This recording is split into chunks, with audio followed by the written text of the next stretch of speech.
Thank you, Mr. Vice Rector, for that generous introduction. Members of the Board of Visitors, President Sullivan, Vice Presidents and Deans, distinguished guests, faculty, students, family, and friends, it is my honor to offer remarks today, and I'm humbled to share this podium with the weekend's other distinguished speakers. Congratulations, graduates. Today, for me, prompts two memories. 30 springs ago, I was winding up my faculty interview when my wife Ann and I toured grounds. It was one of those stunning spring mornings. As we walked up the steps on the far corner, I saw the lawn for the first time. There was this tranquil beauty and power of a place so long dedicated to human progress, learning, and ideas, and the past embodied in physical space and buildings, connected with the present. The thread was this commitment to the power of education in human lives and society. As I suspect was the case for many of you, I was all in.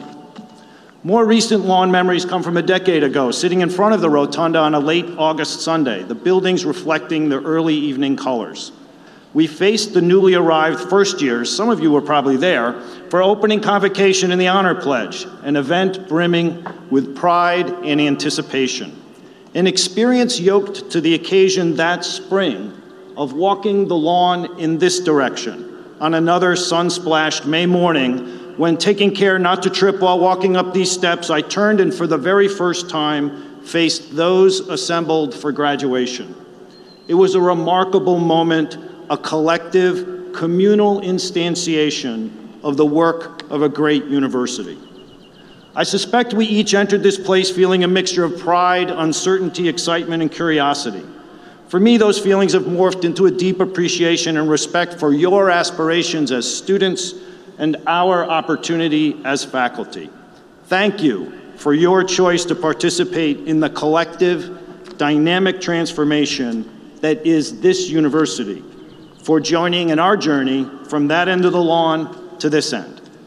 Today we celebrate our unique work together. Although universities are often rightly criticized as static, courses and programs repeat year after year, every single person assembled here today moved through this university together only once.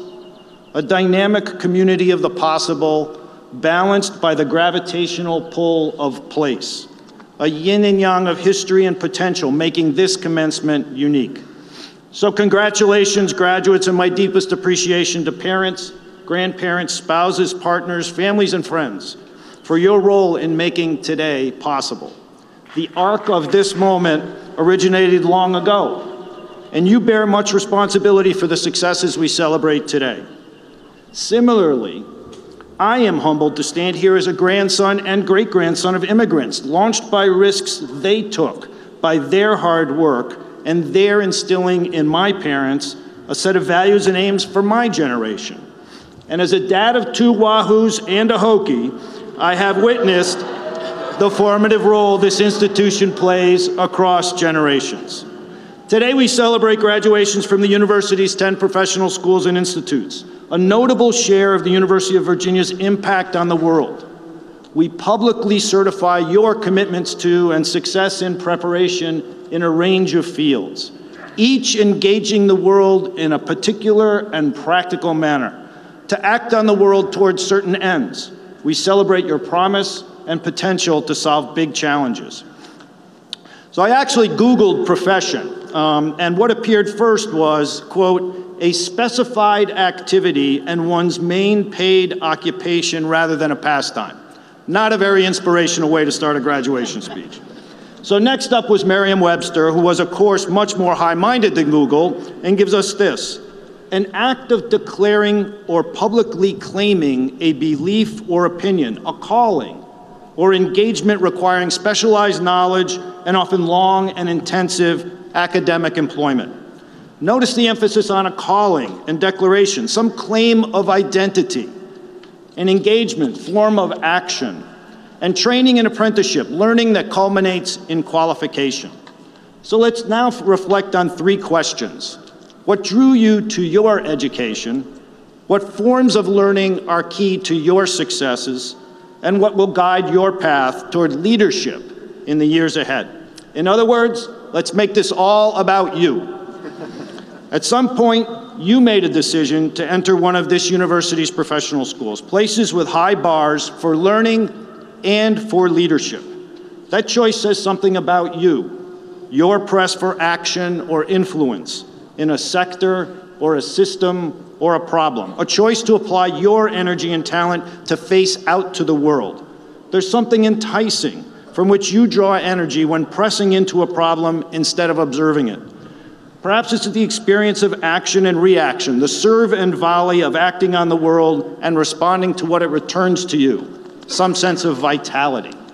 Your choice also creates an identity, a shape and form for engaging the world. Soon, many of you are likely to assert, I am a nurse, a teacher, a doctor, a lawyer, an engineer, a planner, an accountant, a banker. A declaration of self and a frame for the relationship you form with the world. In your time here, we hope to cultivate two forms of learning. One oriented to a knowledge base, principles of accounting or human learning, provisions of constitutional law, the facts of anatomy and physiology, methods of quantitative analysis, or the laws of thermodynamics. I suspect that type of learning was at least familiar. Get the textbook, acquire the facts, reproduce them on tests. It's the kind of learning that leads to test scores and grades that you need to get into good schools, and you're really good at it.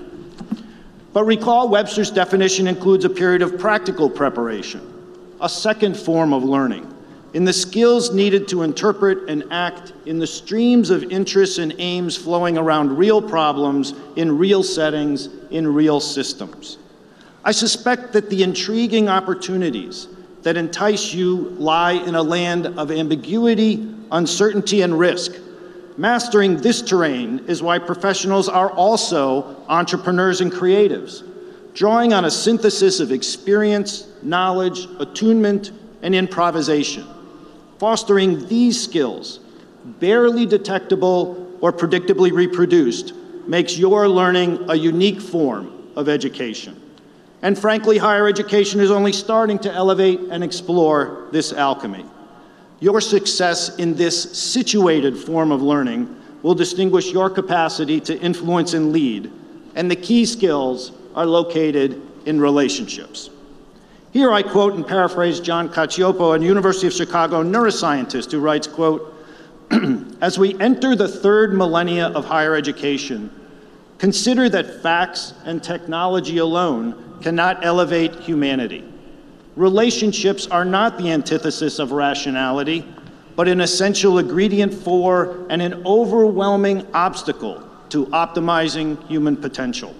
Graduates should leave not only able to think and build, but also with a heightened awareness to monitor one's own and others' emotions, and to use that information to the benefit of all.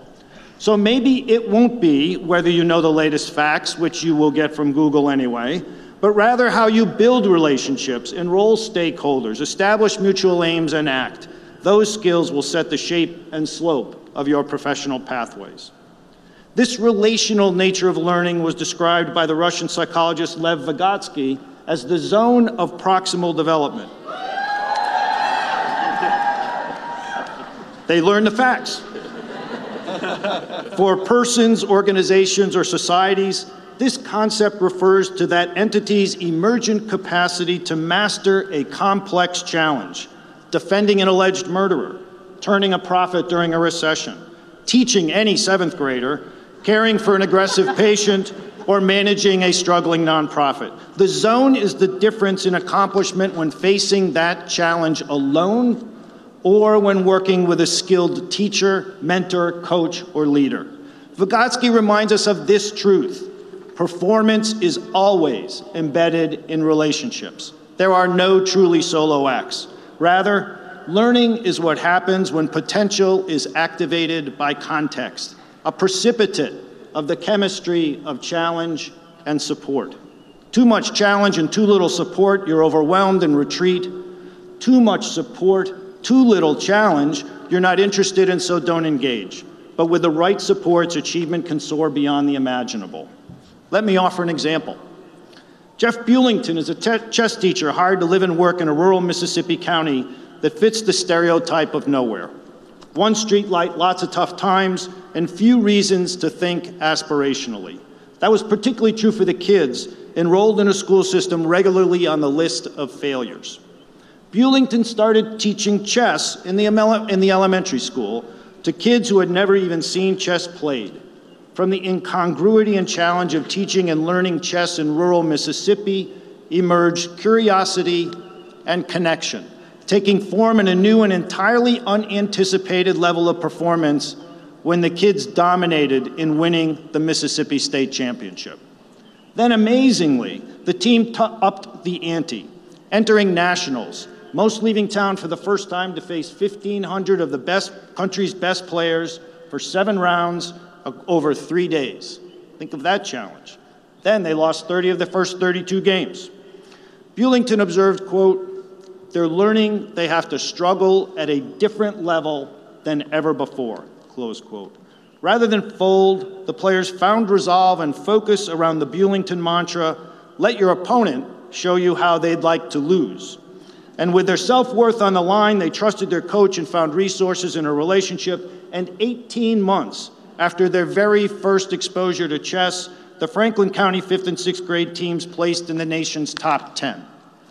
That's learning situated in relationship, with the dynamics of challenge and support, exquisitely titrated and choreographed by a mentor, a coach, a leader.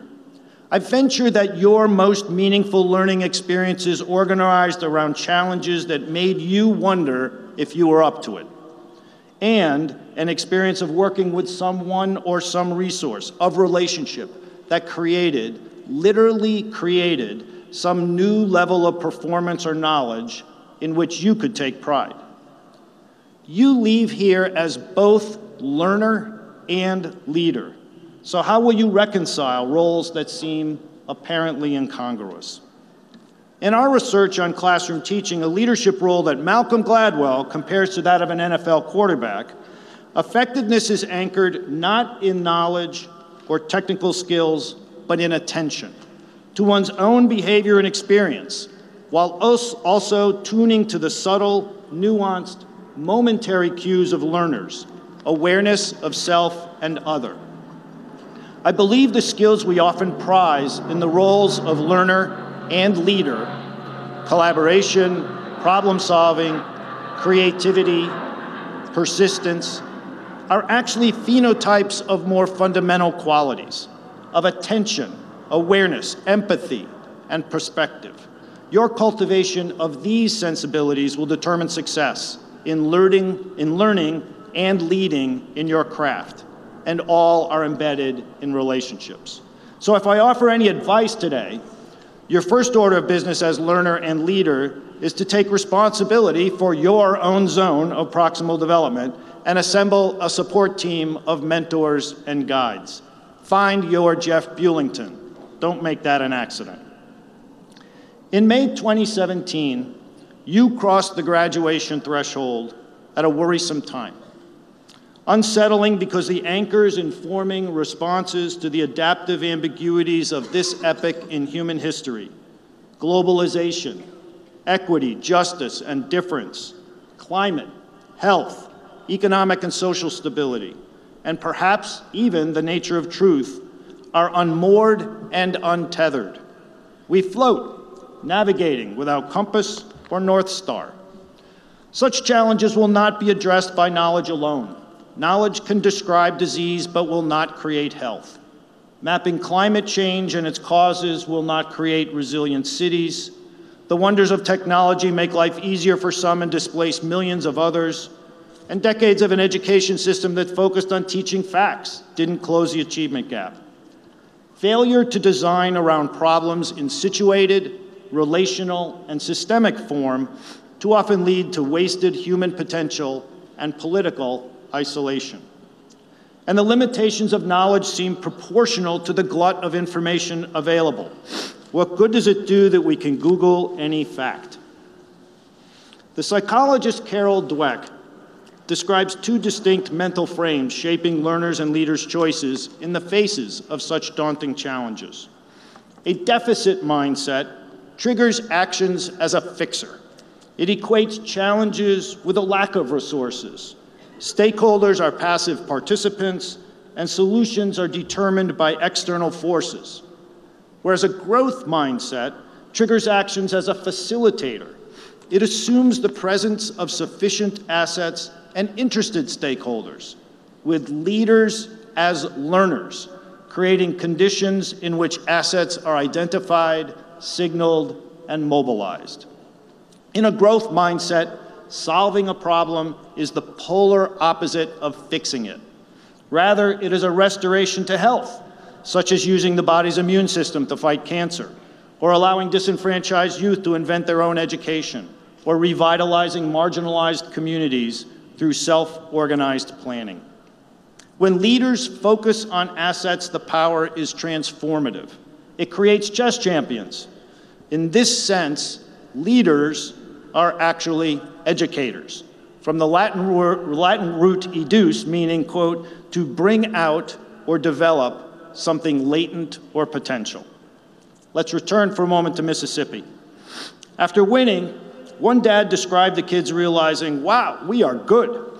He reflected, quote, having the realization of their own potential was a beautiful moment, end quote. Bulington described it this way, quote, people got it wrong. Kids have been underestimated or written off for reasons that are false, end quote. And one third grader reflected, quote, I feel like chess could take us anywhere, but it's not about where it takes us, it's about how far it takes us, end quote. These words describe the transformative power unleashed when learning and leading intersect. Declarations of value and recognitions of worth and hope. As leaders, to elicit potential, we must cultivate awareness, recognize and engage assets where, how, and with whom we live and work. As we do this within ourselves, in our workplaces and communities, we create resilience, open-mindedness, empathy, and respect. So what qualities will you need in this world of commoditized knowledge, rising divisiveness, and ambiguity, where as a professional, you own responsibility for results, and as a citizen, have a responsibility to others? How will you respond when the stakes rise while resources wane? Where is your compass? In a set of professional ethics, in a religious creed, in a set of cultural norms, or in values formed from the convergence of awareness of self, other, and community? This institution was founded in part as an experiment in human development, in the education of young adults.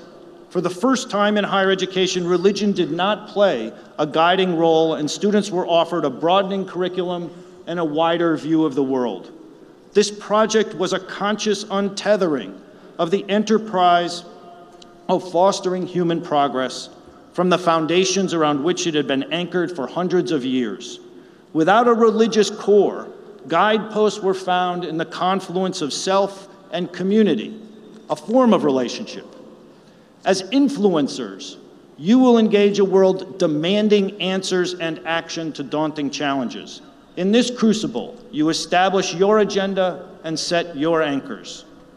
I hope you take from here not only knowledge acquired and reproduced, but also an authentic experience of mentorship and learning situated in relationship, of the importance of self-awareness and honesty, and the bedrock values of open-mindedness, empathy, and trust.